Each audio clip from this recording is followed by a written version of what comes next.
Hello प्यारे विद्यार्थियों, आप सभी का आपके अपने YouTube channel SP classes Bikaner पर हार्दिक स्वागत है। मैं श्याम सुंदर पंसारी आपके लिए क्लास लेकर आया हूँ। MA second semester exam political science, यानी कुछ पेपर आपके हो चुके हैं जो आपके सेकेंड सेमेस्टर के अभी एग्जाम चल रहे हैं जून सेमेस्टर के। तो उसके अंदर हम चर्चा करने वाले बहुत ही शानदार क्लास रहने वाली है। लगभग आपको यहाँ से 70 से 80% एग्जाम में क्वेश्चन देखने को मिलेंगे। सब्जेक्ट आपका रहने वाला है रिसर्च मेथोडोलॉजी। तो आप अभी तक वीडियो को अभी आपने अगर लाइक नहीं किया या चैनल को सब्सक्राइब नहीं किया, जल्दी से विद्यार्थियों आप क्लास को लाइक कर दीजिए और चैनल को सब्सक्राइब कर दीजिए। आइए वीडियो को शुरू करते हैं। पहला प्रश्न आपके लिए रहने वाला है कि राजनीति विज्ञान में अनुसंधान का अर्थ, प्रकृति और महत्व स्पष्ट कीजिए। विद्यार्थियों बहुत ही शानदार क्वेश्चन आपको करवाऊंगा, बस आप सपोर्ट बनाए रखना। यानी जो राजनीति विज्ञान उसके अंदर अनुसंधान का क्या आशय। तो राजनीति में संबंधित तथ्यों, प्रक्रियाओं, संस्थाओं, विचारधाराओं और व्यवहारों का संगठित, व्यवस्थित एवं वैज्ञानिक अध्ययन कहलाता है। यानी इसका जो उद्देश्य होता है केवल जानकारी एकत्रित करना नहीं होता, बल्कि राजनीतिक घटनाओं और प्रक्रियाओं के कारण प्रभाव तथा नियमबद्धता को समझना माना गया। क्या माना गया? नियमबद्धता को समझना है। फिर उसके अंदर अनुसंधान का कार्य केवल सैद्धांतिक व्याख्या तक सीमित नहीं होता, बल्कि वह राजनीतिक समस्याओं के समाधान हेतु नवीन दृष्टिकोण एवं निष्कर्ष भी प्रस्तुत करता है। उसके बाद अगर संक्षेप में चर्चा करें तो राजनीतिक विज्ञान में अनुसंधान का अर्थ है राजनीतिक जीवन से जुड़े तथ्यों, सिद्धांतों और व्यवहारों का सत्यनिष्ठ, वस्तुनिष्ठ एवं तर्क संगत अध्ययन करना। उसके बाद विद्यार्थियों नेक्स्ट दूसरा पॉइंट आता है राजनीतिक विज्ञान में अनुसंधान की प्रकृति। राजनीतिक विज्ञान में अनुसंधान की प्रकृति की अगर बात करें तो राजनीतिक विज्ञान में अनुसंधान की कुछ प्रकृति है। जैसे पहले हो गई वैज्ञानिक स्वरूप, यानी अनुसंधान अनुभवजन्य तथ्यों और प्रमाणों पर आधारित होता है। जबकि निष्पक्षता की अगर बात करें तो व्यक्तिगत पूर्वाग्रहों से मुक्त होकर सत्य की खोज की जाती है। इसके अंदर क्या की जाती है? व्यक्तिगत पूर्वाग्रहों से होकर सत्य की खोज की जाती है। विद्यार्थियों नेक्स्ट आपके लिए तीसरा पॉइंट है कि संगठित एवं व्यवस्थित प्रक्रिया। संगठित एवं व्यवस्थित प्रक्रिया कैसे? तो इसके अंदर डेटा संग्रह, परिकल्पना, निर्माण, विश्लेषण और निष्कर्ष जैसे चरण होते हैं। चौथा पॉइंट है निरंतर प्रक्रिया, यानी स्थिर नहीं बल्कि लगातार बदलती राजनीतिक परिस्थितियों के कारण विकसित होता रहता है। पांचवा पॉइंट क्या है? अंतर विषयक, यानी राजनीतिक अनुसंधान समाजशास्त्र, अर्थशास्त्र, मनोविज्ञान, इतिहास आदि से सहायता लेता है। छठा पॉइंट क्या है? सैद्धांतिक और व्यवहारिक, यानी इसमें न केवल राजनीतिक विचारधाराओं का अध्ययन होता है बल्कि विद्यार्थियों व्यवहारिक पक्ष जैसे चुनाव, दल, नीतियां और जनता का व्यवहार भी इसके अंदर शामिल होता है। तीसरा पॉइंट आता है राजनीतिक विज्ञान में अनुसंधान का महत्व। राजनीतिक विज्ञान में अनुसंधान का महत्व विद्यार्थियों राजनीतिक तथ्यों का अध्ययन केवल अनुसंधान से राजनीतिक जीवन से संबंधित धारणाएं, अंधविश्वास या अनुमान पर नहीं होता, बल्कि तथ्यों पर आधारित भी माना गया है। दूसरा पॉइंट इसके अंदर सिद्धांत निर्माण में सहायक, यानी अनुसंधान से प्राप्त निष्कर्ष राजनीतिक सिद्धांतों और अवधारणाओं से पुष्ट या परिवर्तित करने में सहायक माना गया है। तीसरा पॉइंट क्या है? नीति निर्माण में उपयोगी, यानी सरकारें एवं संस्थाएं नीति निर्माण के लिए अनुसंधान से प्राप्त आंकड़ों व निष्कर्षों का प्रयोग करती है। चौथा पॉइंट है लोकतंत्र की मजबूती, यानी चुनावी प्रक्रिया, जनमत, दलों का व्यवहार आदि का अनुसंधान लोकतांत्रिक व्यवस्था को अधिक प्रभावी बनाता है। विद्यार्थियों जो अभी आपके लिए क्लास लेकर आ रहे हैं, ये क्लास एमजीसी यूनिवर्सिटी यानी जो महाराजा गंगा सिंह विश्वविद्यालय उनके लिए तो महत्वपूर्ण है। उनके साथ में जो भी इनका जो सिलेबस लगता है वो भी इस क्लास को अच्छे से देख सकते हैं, जो कि आपके लिए वेरी वेरी उपयोगी रहने वाली है। चौथा पॉइंट है लोकतंत्र की मजबूती, यानी चुनावी प्रक्रिया, जनमत, दलों का व्यवहार आदि पर अनुसंधान लोकतांत्रिक व्यवस्था को अधिक प्रभावी बनाती है। पांचवा पॉइंट है सामाजिक समस्याओं का समाधान। भ्रष्टाचार, क्षेत्रवाद, जातिवाद, असमानता जैसी राजनीतिक सामाजिक समस्याओं के समाधान में अनुसंधान महत्वपूर्ण भूमिका निभाता है। छठा पॉइंट क्या है? भविष्य की दिशा निर्देशक, यानी अनुसंधान के आधार पर राजनीतिक प्रवृत्तियों और परिणामों का पूर्वानुमान लगाया जा सकता है। नेक्स्ट पॉइंट आपके लिए निष्कर्ष की अगर बात करें विद्यार्थियों, इस प्रकार राजनीतिक विज्ञान में अनुसंधान राजनीति को वैज्ञानिक अध्ययन की दिशा बनाता है। यह न केवल सैद्धांतिक ज्ञान को पुष्ट करता है बल्कि व्यवहारिक जीवन में भी समस्याओं के समाधान एवं नीति निर्माण के लिए आधार प्रदान करता है। अगला आपके लिए दूसरा प्रश्न है कि अनुसंधान में विभिन्न रूपों, मानविकी, अनुभवजन्य एवं व्यवहारवादी पर चर्चा कीजिए। क्लास कैसी लग रही है कमेंट सेक्शन में आप बताते रहे विद्यार्थियों। अगर बात करें अनुसंधान के रूपों को समझना तो राजनीतिक विज्ञान, समाजशास्त्र और सामाजिक विज्ञानों में अत्यंत महत्वपूर्ण है। अनुसंधान को उनके दृष्टिकोण एवं पद्धति के आधार पर मुख्य 3 भागों में बांटा गया है। इसके अंदर मानविकी, अनुभवजन्य और व्यवहारवादी, तीनों इस तरह आपको याद होना चाहिए। तीनों भाग, एक तो मानविकी हो गया, एक अनुभवजन्य हो गया और एक व्यवहारवादी हो गया। बात करते हैं सबसे पहले मानविकी। किसकी बात करते हैं? मानविकी यानी नॉर्मेटिव रिसर्च, यानी अर्थ होता है इसका नॉर्मेटिव का संबंध होता है मानदंडों, मूल्यों और आदर्शों से होता है। कहां से होता है? मानदंडों, मूल्यों और आदर्शों से होता है। विशेषता की बात करें तो यह अनुसंधान आदर्श स्थिति की खोज करता है, जैसे कि न्याय क्या है, अच्छा राज्य कैसा होना चाहिए, नागरिकों के अधिकार व कर्तव्य कैसे हो, ये सब इसके अंदर शामिल होता है। फिर आता है केंद्र बिंदु, तो इसके अंदर नैतिकता, मूल्य, आदर्श राज्य, आदर्श समाज एवं आदर्श शासन प्रणाली भी शामिल होती है। उदाहरण के रूप में प्लेटो की रिपब्लिक में न्याय का आदर्श स्वरूप बताया गया है। अरस्तु का श्रेष्ठ शासन की खोज की गई है। अगर सीमा की बात करें तो यह प्रत्यक्ष तथ्यों पर आधारित नहीं होता, बल्कि दार्शनिक व नैतिक चिंतन पर आधारित माना गया है। दूसरा पॉइंट है इसका अनुभवजन्य। विद्यार्थियों, दूसरा पॉइंट कौन सा है? अनुभवजन्य, यानी अर्थ की बात करें तो इंपिरिकल, अनुसंधान, प्रत्यक्ष अनुभव, पर्यवेक्षण और तथ्यों पर आधारित माना गया है। विशेषता इसके अंदर तो इसमें अनुसंधान करता वास्तविक घटनाओं, आंकड़ों और साक्ष्यों का अध्ययन करता है। किसका करता है? एक तो घटनाओं का, एक आंकड़ों का और एक साक्ष्यों का अध्ययन करता है। याद होना चाहिए आपको पॉइंट। फिर इसके केंद्र बिंदु क्या है? तो इसके केंद्र बिंदु यही है, एक तो यथार्थ का अध्ययन करता है, एक आंकड़े, संग्रह, सर्वेक्षण, साक्षात्कार इसका भी अध्ययन करता है, घटनाओं का तथ्यात्मक विश्लेषण करता है। अगर उसके उदाहरण की बात करें तो चुनाव परिणामों का अध्ययन करके ये जानना कि मतदाता किन कारकों से प्रभावित होते हैं, किसी राज्य में साक्षरता दर और राजनीतिक भागीदारी के बीच संबंध का अध्ययन क्या होना चाहिए। फिर इसकी सीमा क्या है? तो इसकी सीमा यही है कि इसमें मूल्य और आदर्श की अनदेखी होती है। इसमें मूल्य और आदर्श की अनदेखी होती है। ये केवल जो है उस पर ध्यान देता है, क्या होना चाहिए उस पर ध्यान नहीं देता। नेक्स्ट अगला पॉइंट कौन सा है? अगला पॉइंट है व्यवहारवादी। अगलावादी कौन सा पॉइंट है? व्यवहारवादी, बिहेवियर रिसर्च, यानी अर्थ इसका हुआ कि अनुभवजन्य अनुसंधान का ही परिष्कृत रूप है, जिसका विकास 20वीं शताब्दी के मध्य 1940 से 1950 में हुआ था। अगर इसकी विशेषता की बात करें तो इसमें राजनीतिक विज्ञान को व्यवहारिक विज्ञान की तरह विकसित करने का प्रयास किया गया। केंद्र बिंदु इसका क्या है? तो केंद्र बिंदु यही है कि राजनीतिक संस्थाओं के बजाय मानव व्यवहार का अध्ययन हुआ। इसके अंदर कैसे निर्णय लिए जाते हैं, लोग किस प्रकार मतदान करते हैं, राजनीतिक दृष्टिकोण कैसे बनते हैं, ये इसके अंदर शामिल होते हैं। अनुसंधान में सांख्यिकी तकनीकों, मात्रात्मक विधियों और सर्वेक्षणों का व्यापक प्रयोग होता है। उदाहरण के रूप में बात करें, अमेरिकी राजनीतिक वैज्ञानिकों द्वारा मतदाता व्यवहार का अध्ययन भी किया जाता है। उसके साथ साथ जैसे राजनीतिक भागीदारी का नेतृत्व का विश्लेषण होता है। सीमा की बात करें तो यह अत्यधिक तथ्यपरक होकर कभी कभी मूल्यों और आदर्शों को भी अनदेखी करता है। नेक्स्ट पॉइंट है संक्षेप में तुलना। तो आप इसको अच्छे से देखिए ध्यान से। एक तो अनुसंधान का स्वरूप है जिसके अंदर मानविकी, अनुभवजन्य और व्यवहारवादी। तो मानविकी के अंदर आधार होना चाहिए मूल्य, आदर्श, दर्शन और केंद्र बिंदु होना चाहिए क्या होना चाहिए। जबकि उदाहरण है जैसे प्लेटो का न्याय, अरस्तु का श्रेष्ठ शासन। अनुभवजन्य के अंदर क्या होना चाहिए? अनुभवजन्य के अंदर तथ्य, अनुभव, पर्यवेक्षण क्या है, इसके अंदर केंद्र बिंदु क्या होगा? क्या है होगा, सर्वेक्षण हो गया, जनमत अध्ययन हो गया, ये सब शामिल होता है। व्यवहारवादी के अंदर क्या आता है? एक तो वैज्ञानिक पद्धति आती है, मात्रात्मक तकनीक आती है और मानव व्यवहार का वैज्ञानिक अध्ययन भी इसके अंदर शामिल होता है। उसके साथ साथ मतदान व्यवहार हो गया और राजनीतिक दृष्टिकोण इसके अंदर शामिल देखने को मिलता है विद्यार्थियों। नेक्स्ट आपके लिए अगला तीसरा प्रश्न है कि राजनीतिक विज्ञान में अनुसंधान की भूमिका का मूल्यांकन करते हुए अनुसंधान रिपोर्ट लेखन उसके प्रमुख चरण लिखिए विद्यार्थियों। तो राजनीतिक विज्ञान एक ऐसा सामाजिक विज्ञान है जो राज्य, शासन व्यवस्था, सत्ता, राजनीतिक संस्थाओं, राजनीतिक प्रक्रियाओं और नीतियों का अध्ययन करता है। प्राचीन समय में राजनीतिक अध्ययन मुख्यतः दार्शनिक और उसके साथ साथ नैतिक और आदर्शवादी दृष्टिकोण पर आधारित था। उसमें प्लेटो और अरस्तु जैसे दार्शनिक राजनीति को नैतिक दर्शन का अंग मानते हैं, किंतु आधुनिक युग में राजनीतिक विज्ञान को केवल विचारधारा या दार्शनिक चिंतन तक सीमित नहीं रखा गया, बल्कि उसके अंदर तथ्यों, आंकड़ों और अनुभवजन्य अध्ययन को स्थान दिया गया है। ये परिवर्तन मुख्यतः अनुसंधान की भूमिका के कारण संभव हुआ है। अनुसंधान का शाब्दिक अर्थ क्या हुआ? किसी विषय का पुनः परीक्षण या गहन खोज।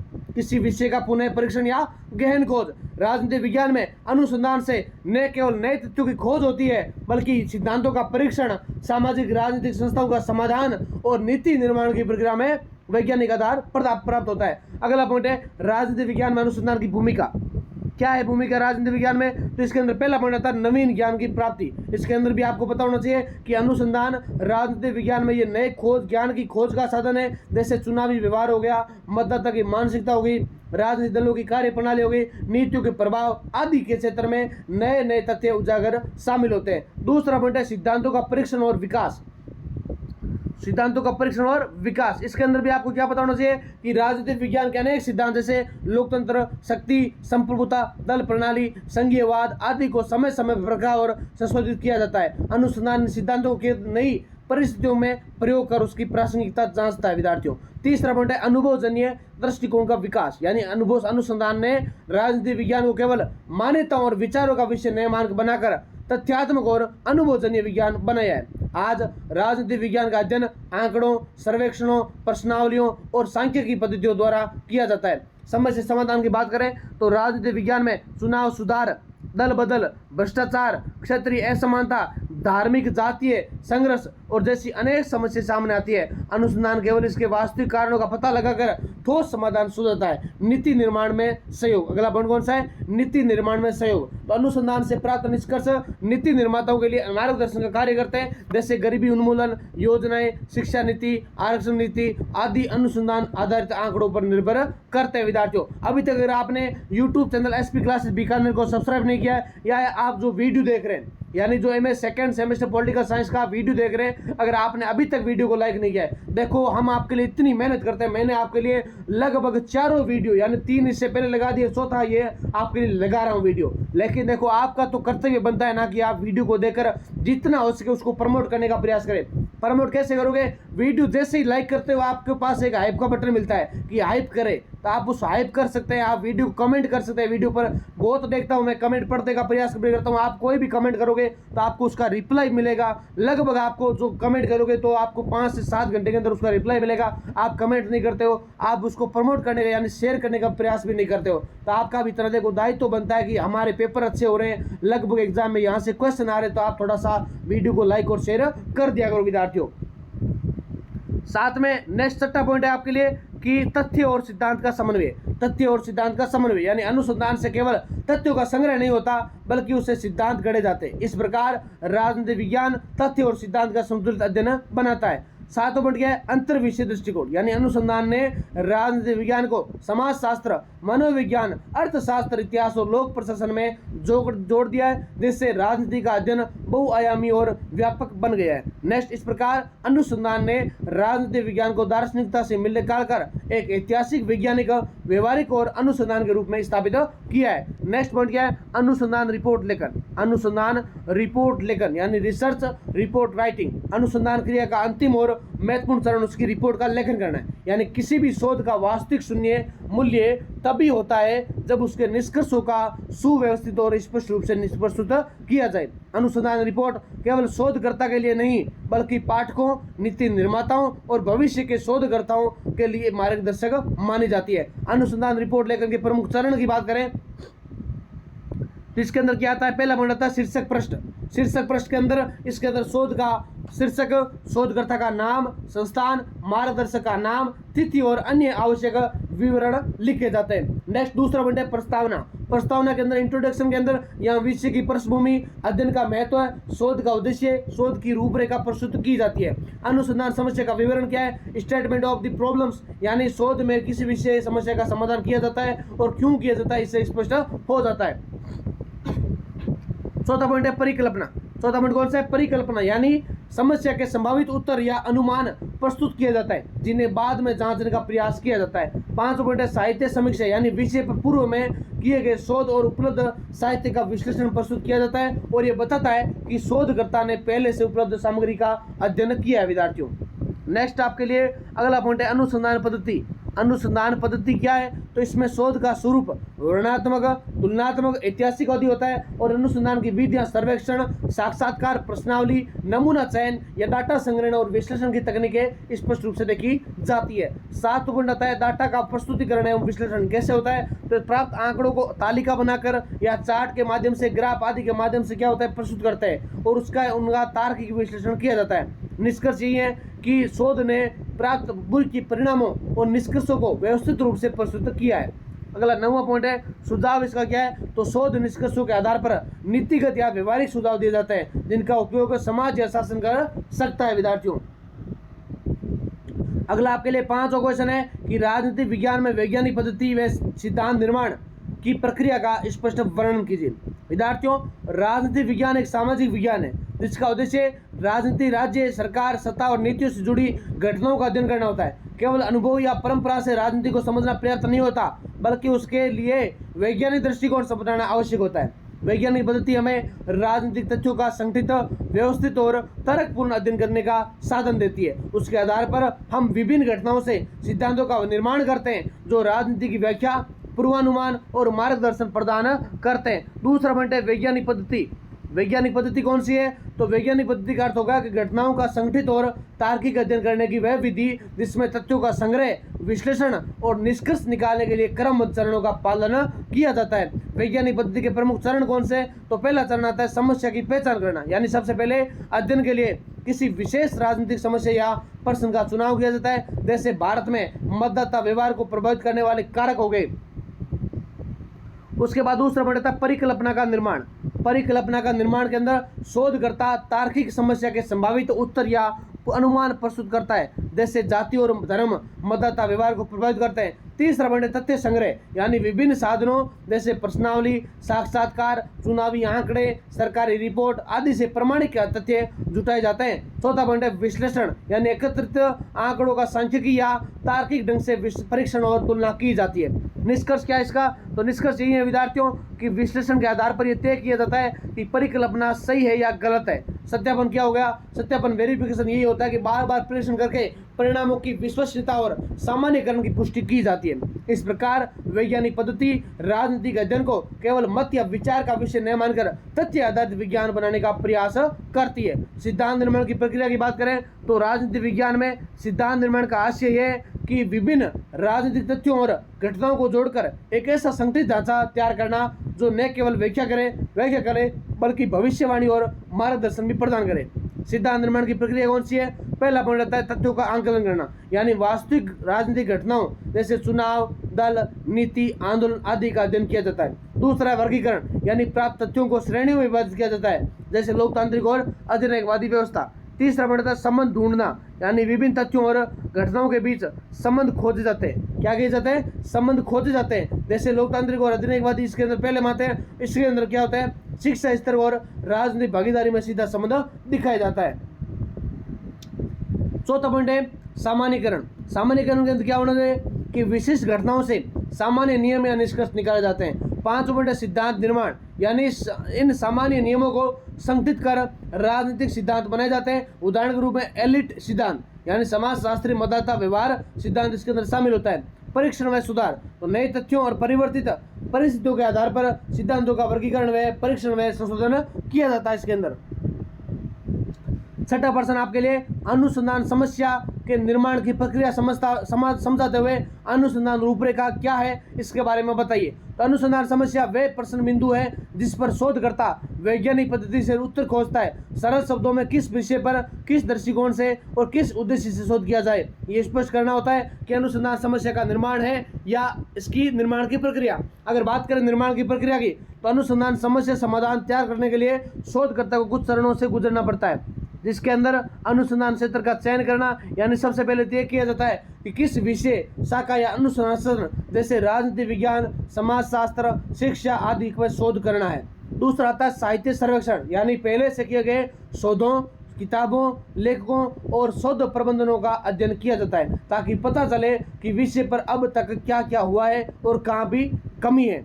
तीसरा पॉइंट है समस्या की पहचान, यानी अध्ययन से उन मुद्दों या अंतराल की पहचान होती है जिन पर अभी गहन शोध की आवश्यकता होती है।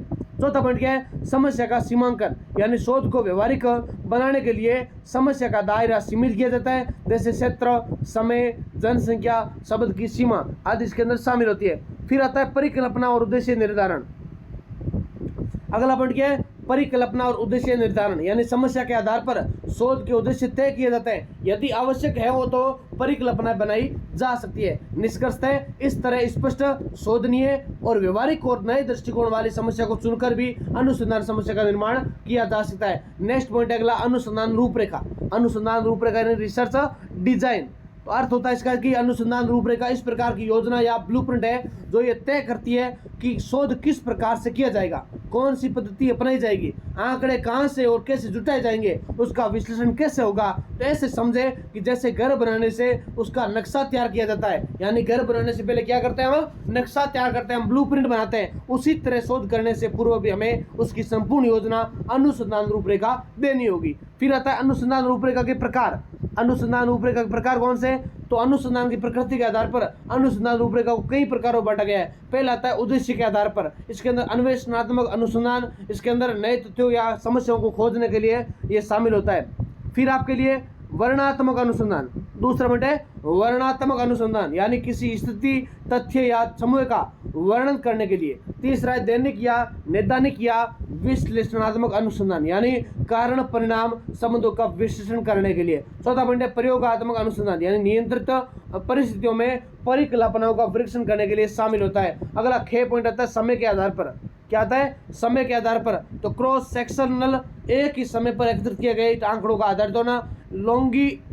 लॉन्गिट्यूडिनल, ठीक है, लॉन्गिट्यूडिनल कौन से होते हैं, तो लंबे समय तक एक ही समूह द्वारा किए गए अध्ययन होते हैं, वो होते हैं लॉन्गिट्यूडिनल।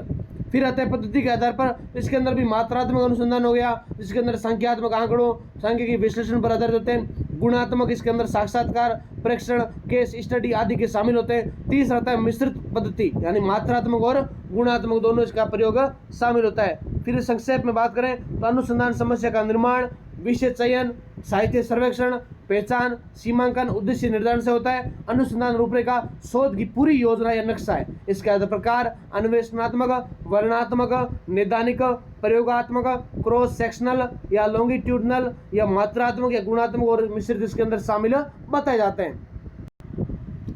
नेक्स्ट आपके लिए 7 नंबर प्रश्न है, परिकल्पना की संकल्पना एवं महत्व पर चर्चा कीजिए। विद्यार्थियों, परिकल्पना एक प्रकार का अनुमान या पूर्वानुमान है जिसे शोधकर्ता किसी समस्या के समाधान या सत्य की खोज के लिए प्रस्तुत करता है। सरल शब्दों में अगर बात करें, परिकल्पना वे तर्क संगत अनुमान है जो किसी घटना, तथ्य, संबंध को स्पष्ट करने के लिए अनुसंधान कार्य प्रारंभ करने से पहले लगाया जाता है। बड़ी भाषाओं की बात करें तो गुड है, वो कहते हैं कि परिकल्पना तथ्यों के बीच अस्थायी अनुमानित संबंध बताया जाता है।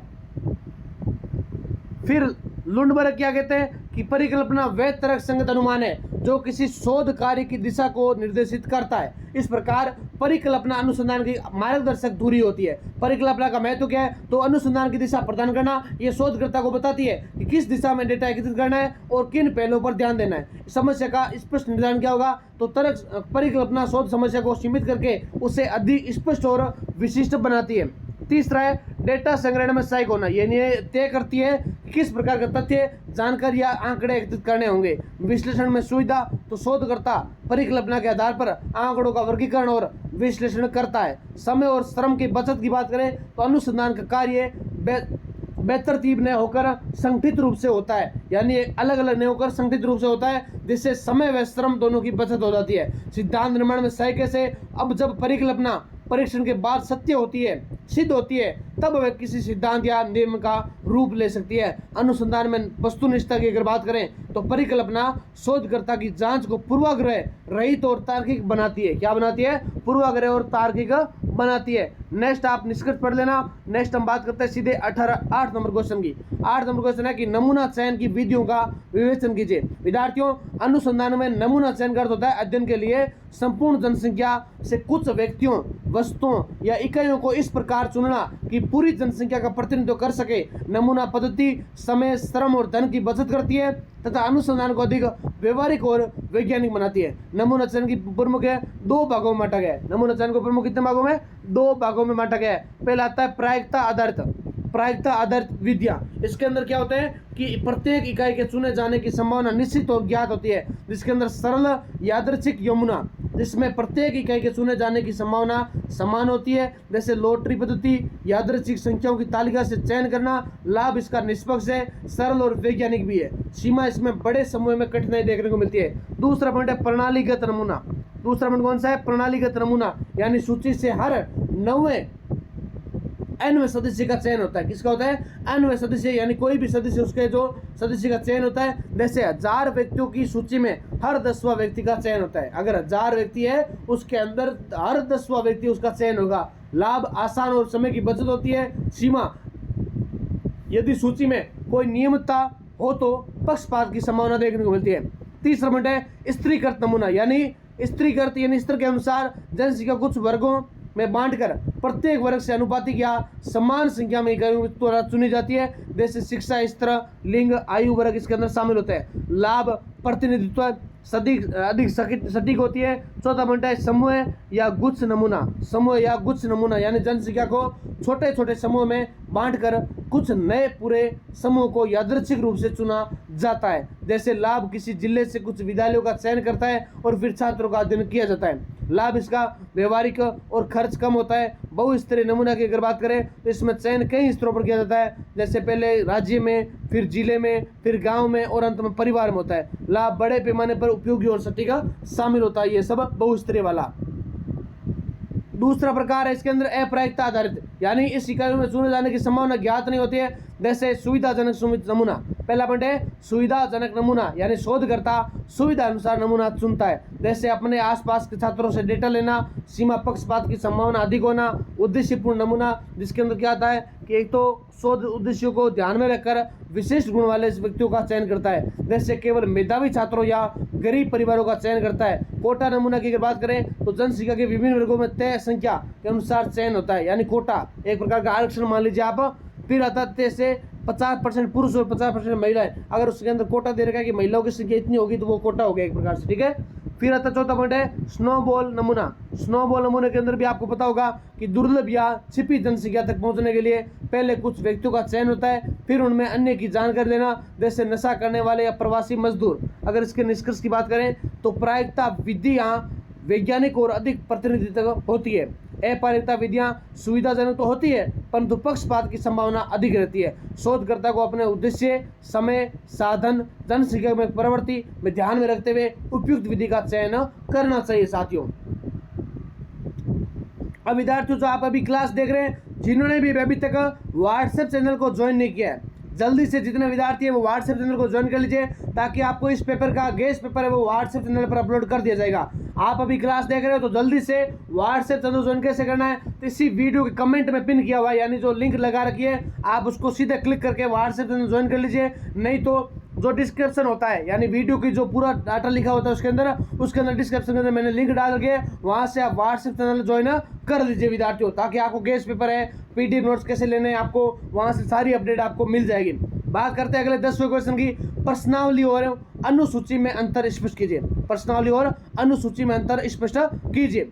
विद्यार्थियों, सामाजिक विज्ञान, शिक्षा, राजनीति विज्ञान, अर्थशास्त्र आदि क्षेत्रों में शोध करते समय शोधकर्ता को आंकड़े एकत्रित करने की आवश्यकता होती है। आंकड़े संकलन के लिए अनेक साधन हैं, जिसमें प्रश्नावली और अनुसूची विशेष रूप से महत्व रखते हैं। ये दोनों तकनीकें देखने में समान प्रतीत होती है, किंतु व्यवहार में इन दोनों में मूलभूत अंतर होते हैं। दूसरा था प्रश्नावली। प्रश्नावली की अगर बात करें तो प्रश्नावली एक लिखित प्रपत्र है, जिसमें शोधकर्ता द्वारा पूर्वनिर्धारित प्रश्नों को व्यवस्थित रूप से तैयार किया जाता है, जिसे डाक, ईमेल और प्रत्यक्ष रूप से उत्तरदाता को भेजा जाता है और उत्तरदाता स्वयं उसको भरकर भेजता है।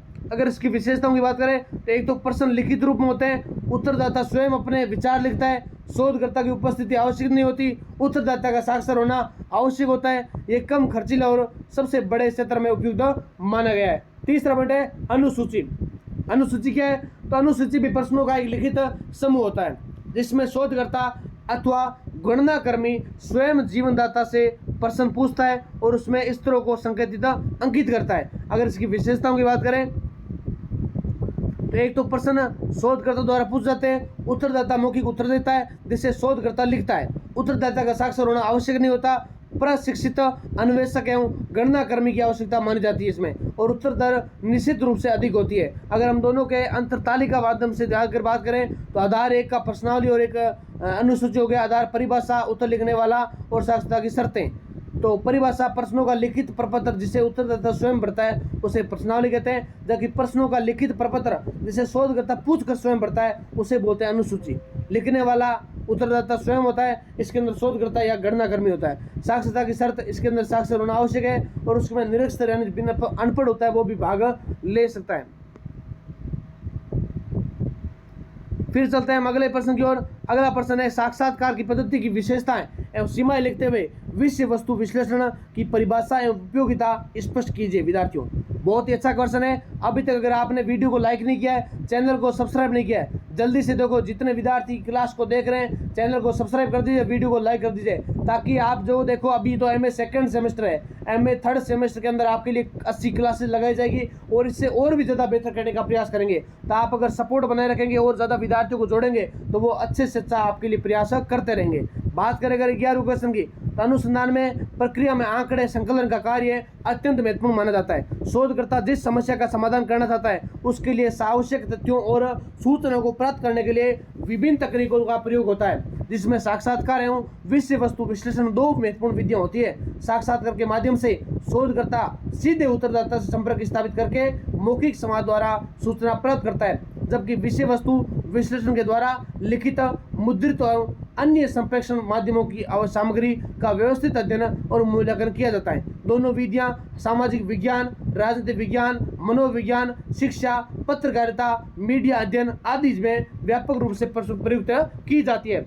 अगला पॉइंट है साक्षात्कार पद्धति। साक्षात्कार पद्धति की बात करें तो साक्षात्कार की परिभाषा होगी कि साक्षात्कार एक ऐसी विधि है जिसमें शोधकर्ता और उत्तरदाता के बीच आमने सामने संवाद स्थापित किया जाता है, जिसमें शोधकर्ता पूर्व निर्धारित प्रश्न पूछकर उत्तरदाता की धारणाओं, अनुभवों, विचारों और व्यवहारों की जानकारी प्रदान करता है। नेक्स्ट, गुड एंड हैंटर क्या कहते हैं? गुड और हैंटर के अनुसार साक्षात्कार तथ्यों, अभिव्यक्तियों और मतों को एकत्रित करने की एक ऐसी प्रक्रिया है जिसमें व्यक्ति से व्यक्ति मौखिक संवाद द्वारा जानकारी प्राप्त की जा सकती है। साक्षात्कार की विशेषताओं की अगर बात करें तो एक तो प्रत्यक्ष संवाद का माध्यम, यानी साक्षात्कार में शोधकर्ता सीधे उत्तरदाता से बात करता है, उससे सूचना का स्रोत प्रत्यक्ष और विश्वसनीय माना जाता है। दूसरा पॉइंट है लचीलापन, फ्लेक्सिबिलिटी, यानी लचीलापन क्या है तो शोधकर्ता परिस्थिति और उत्तरदाता की मानसिक स्थिति के अनुसार प्रश्नों की भाषा, क्रम और शैली में परिवर्तन कर सकता है। तीसरा पॉइंट है गहन जानकारी प्राप्त करना, यानी साक्षात्कार केवल सतही उत्तरों तक सीमित नहीं होता बल्कि उत्तरदाता के विचारों, भावनाओं और अनुभवों की गहराई तक पहुंचता देखने को मिलता है। फिर आता है चौथा पॉइंट है गैर मौखिक संप्रेषण का अवलोकन करना, यानी साक्षात्कार में उत्तरदाता के हाव भाव, चेहरे के भाव और शारीरिक भाषा, बॉडी लैंग्वेज का भी अध्ययन किया जाता है। पांचवा पॉइंट है स्पष्टीकरण की सुविधा, यानी ये यदि उत्तर स्पष्ट और अधूरा है तो शोधकर्ता तुरंत प्रश्न स्पष्ट कर सकता है और सही उत्तर प्राप्त कर सकता है। नेक्स्ट छठा पॉइंट है बहुउपयोगी विधि, यानी साक्षात्कार का प्रयोग समाजशास्त्र, राजनीतिक विज्ञान, मनोविज्ञान, शिक्षा, प्रबंधन, पत्रकारिता आदि लगभग इसी सामाजिक विज्ञानों से किया जा सकता है। फिर आपके लिए साक्षात्कार की सीमाओं की बात करें तो एक तो समय और धन की अधिक खपत होती है, यानी प्रत्येक उत्तरदाता से व्यक्तिगत रूप से मिलना और वार्ता करना बहुत समय लेने वाला काम और खर्चीला खर्च वाला है। उत्तरदाता की अनिश्चय, यानी कई बार उत्तरदाता खुलकर उत्तर नहीं देता या सामाजिक प्रतिष्ठा के कारण स्वास्थ्य जानकारी छुपा लेता है। तीसरा है शोधकर्ता का पक्षपात, यानी प्रश्न पूछने की शैली, हाव भाव और व्यक्तिगत स्थितियों के आधार पर शोधकर्ता अनजाने में परिणामों को प्रभावित कर सकता है। चौथा पॉइंट है परीक्षण की आवश्यकता, यानी अच्छे साक्षात्कार के लिए शोधकर्ता को धैर्यवान, सजग, निष्पक्ष और संवाद कुशल होना आवश्यक बताया जाता है। पांचवा पॉइंट क्या है गोपनीयता की समस्या। कुछ परिस्थितियों में उत्तरदाता को भय रहता है कि दी गई जानकारी का गलत उपयोग न किया जाए। अगला आपके लिए क्वेश्चन है कि मापक तकनीकें एवं स्केलिंग का विवेचन कीजिए। तो अनुसंधान की प्रक्रिया में तथ्य, घटनाएं और व्यवहारों का अध्ययन तभी संभव है जब उन्हें किसी प्रकार से मापा और विश्लेषित किया जा सके।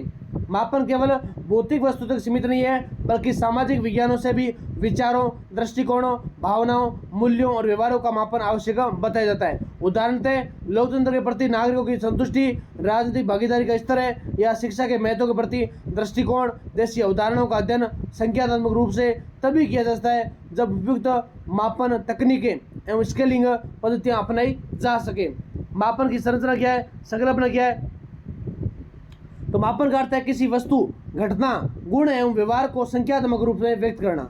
परिभाषा की बात करें तो मापन वह प्रक्रिया है जिसमें वस्तुओं या घटनाओं के गुणों को परिभाषित मानकों या स्केल के आधार पर संख्याओं का स्वरूप दिया जाता है। दूसरे शब्दों में मापन वह माध्यम है जिसके द्वारा हम किसी घटना की तीव्रता, परिणाम या स्तर को स्पष्ट और तुलनात्मक ढंग से प्रस्तुत कर सकते हैं। मापन तकनीकों की बात करें तो सामाजिक विज्ञानों में मापन तकनीकें वे विधियां होती है जिसके माध्यम से अमूर्त एवं जटिल घटनाओं का संख्यात्मक रूप से ढाला जाता है। इन्हें कई आधारों पर वर्गीकृत किया जाता है। जैसे पहला पॉइंट है प्रत्यक्ष मापन तकनीकें। प्रत्यक्ष मापन तकनीकें यानी ये तकनीकें उन स्थितियों में प्रयुक्त होती है जहां अध्ययन के विषयों को सीधे और तौर पर मापा जाता है। उदाहरण रूप में ऊंचाई, वजन, आयु, आय, जनसंख्या, इस शिक्षा का स्तर। तो इसका लाभ यह भी होता है कि परिणाम विश्वसनीय और वस्तुनिष्ठ होते हैं। अप्रत्यक्ष मापन तकनीकें यानी जब अध्ययन की वस्तु अमूर्त जैसे रुचि, दृष्टिकोण, मूल्य, राजनीतिक चेतना हो तो उन्हें सीधे नहीं मापा जा सकता, यानी इसके लिए शोधकर्ता प्रश्नावली, साक्षात्कार या मनोवैज्ञानिक स्किल का सहारा लिया जाता है। उदाहरण के रूप में दृष्टिकोण मापने के लिए, व्यक्तित्व मापने के लिए, बुद्धि मापने के लिए ये सब शामिल होता है। प्रेक्षण आधारित मापन तकनीकें यानी अनुसंधानकर्ता किसी व्यवहार या गतिविधि का प्रत्यक्ष परीक्षण करता है और पूर्व निर्धारित संकेतकों के आधार पर आंकड़े दर्ज करता है। उदाहरण के रूप में कक्षा में बच्चों की सक्रियता, सभा में श्रोताओं की प्रतिक्रिया, ये सब शामिल होती है। स्व प्रकटन एवं तकनीकें। अगला पॉइंट है स्व प्रकटन तकनीकें। यहाँ उत्तरदाता अपने स्वयं अपने विचार, दृष्टिकोण और अनुभव प्रकट करता है। उपकरण की अगर बात करें तो प्रश्नावली, साक्षात्कार इसके अंदर शामिल होते हैं। लाभ इसका व्यापक डेटा मिलता है। सीमा कभी कभी उत्तरदाता झूठे या पक्षपातपूर्ण उत्तर दे सकता है। सामाजिक संकेतक की अगर बात करें तो ये तकनीकें सामाजिक विकास, असमानता, स्वास्थ्य, शिक्षा इत्यादि से जुड़ी संख्याओं को सांख्यिकी संकेतकों के बदलकर प्रयोग करती है। उदाहरण के रूप में मानव विकास सूचकांक SDI, साक्षरता दर, बेरोजगार दर इसके अंदर शामिल होती है। फिर आती है स्केलिंग की संकल्पना, यानी स्केलिंग मापन की उन्नत विधि होती है। इसमें संख्याओं के माध्यम से केवल परिणाम ही नहीं बल्कि वस्तुओं या घटनाओं की स्थिति, तुलना और तीव्रता की निर्धारित की जाती है। सरल शब्दों में स्केलिंग वह प्रक्रिया है जिसके द्वारा गुणात्मक आंकड़ों को संख्यात्मक रूप से ढालकर तुलना योग्य बनाता जाता है। स्केलिंग के प्रकार की बात करें तो सामाजिक अनुसंधान में विभिन्न प्रकार की स्केलिंग पद्धतियां विकसित हुई है, जिसके अंदर आता है पहला पॉइंट आता है नॉमिनल स्केल, यानी सबसे सरल स्केल होता है। इसमें वस्तुओं, व्यक्तियों को केवल श्रेणियों में बांटा जाता है, न कि उनकी तीव्रता मापी जाती है। उदाहरण के रूप में लिंग, पुरुष, महिला, अन्य, धर्म, हिंदू, मुस्लिम, सिख, ईसाई, जैन, बौद्ध, ये सब आते हैं। यह संख्या केवल प्रतीक होती है, उनका गणितीय अर्थ नहीं होता।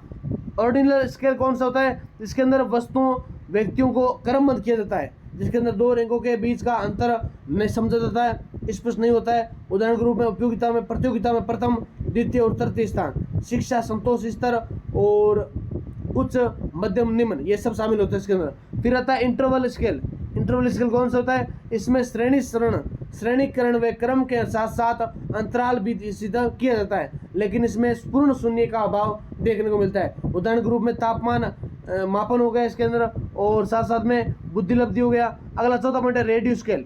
रेडियो स्केल के अंदर ये सबसे उन्नत स्केल है। इसमें क्रम, अंतराल तथा पूर्ण शून्य मौजूद रहता है। गणितीय क्रियाएं, जोड़, घटाव, गुणा, भाग शामिल होती है, और उदाहरण के रूप में आय, ऊंचाई, वजन आदि भी शामिल होते हैं। अगर बात करें एक रूप में तो सामाजिक विज्ञान अनुसंधान में कई विशेष स्केल निर्धारित किए जा सकते हैं, और ये प्रयोग दृष्टिकोण, मूल्य और विचारधाराओं का मापन के रूप में किया जाना आवश्यक होता है। अगला था लाइकेट स्केल। इसमें प्रश्नों या कथनों के उत्तर विकल्प या पूर्ण समझ सत्य 7 स्तरों में दिए जाते हैं, जिसके अंदर उत्तरों की संख्या लगभग 1 से 5 तक होती है, 5 से 1 होती है। प्रदान करते हैं भारत सरकार या लोकप्रिय ऐसे कोई भी टॉपिक हो सकता है। फिर आता है अगला कौन सा आता है इसके अंदर? थ्रस्टनोल स्केल। थ्रस्टनोल स्केल के अंदर कौन सा होता है? इसके अंदर अनेक कथनों, दूसरा थ्रस्टनोल स्केल, यानी इसके में अनेक कथनों को विशेषज्ञ द्वारा मूल्यांकन किया जाता है। फिर उत्तरदाताओं से सहमति असहमति पूछी जाती है। लाभ दृष्टिकोण का अधिक वस्तुनिष्ठ मापन इसके अंदर देखने को मिलता है विद्यार्थियों। तीसरा आता है गेटमैन स्केल, यानी इसके अंदर इसमें प्रश्न ऐसे क्रमबद्ध होते हैं। यदि व्यक्ति किसी उच्च स्तर के कथन से सहमत है तो उसमें निम्न स्तर के कथनों से भी सहमत होगा। उदाहरण के रूप में राजनीतिक चेतना मापन होता है। फिर आता है सेमेंटिक डिफरेंशियल स्केल, ये चौथा पॉइंट इसका। तो इसके अंदर कौन से होते हैं? इसके अंदर आते हैं तो इसमें किसी गति को, विषय को द्विध्रुव विश्लेषणों जैसे अच्छा, बुरा, शक्तिशाली, निर्बल, आकर्षक, अनाकर्षक, ये बिंदु 7 स्केल का मौका देता है। उदाहरण के रूप में लोकतंत्र के प्रति दृष्टिकोण। फिर आता है मापन एवं स्केलिंग की उपयोगिता, यानी वस्तुनिष्ठता अनुसंधान में व्यक्तिपरकता कम होती है। तुलनात्मक अध्ययन में विभिन्न व्यक्तियों, समूह या क्षेत्रों की तुलना संभव होती है। जटिल अवधारणाओं का क्या होता है, संख्यात्मक रूपांतरण, जैसे संतोष, दृष्टिकोण, मूल्य। आंकड़ों का विश्लेषण भी होता है। सांख्यिकी तकनीकें तभी प्रयोग की जाती है जब आंकड़े संख्यात्मक रूप होते हैं। सटीक भविष्यवाणी, मापन व स्केलिंग से प्राप्त आंकड़े नीति निर्माण में भविष्य के लिए आंकलन में सहायक होते हैं। तो ये थी विद्यार्थियों आपके लिए मैराथन क्लास, बहुत ही इंपॉर्टेंट पॉलिटिकल साइंस यानी एमए सेकंड सेमेस्टर जो रिसर्च सब्जेक्ट आपका रहने वाला पेपर आपका बहुत ही शानदार होगा। तो इस क्लास को ज़्यादा से ज़्यादा विद्यार्थी शेयर करें और ज़्यादा विद्यार्थी क्लास लाइक करें। इसी के साथ जय हिंद, जय भारत, ऑल द बेस्ट विद्यार्थियों।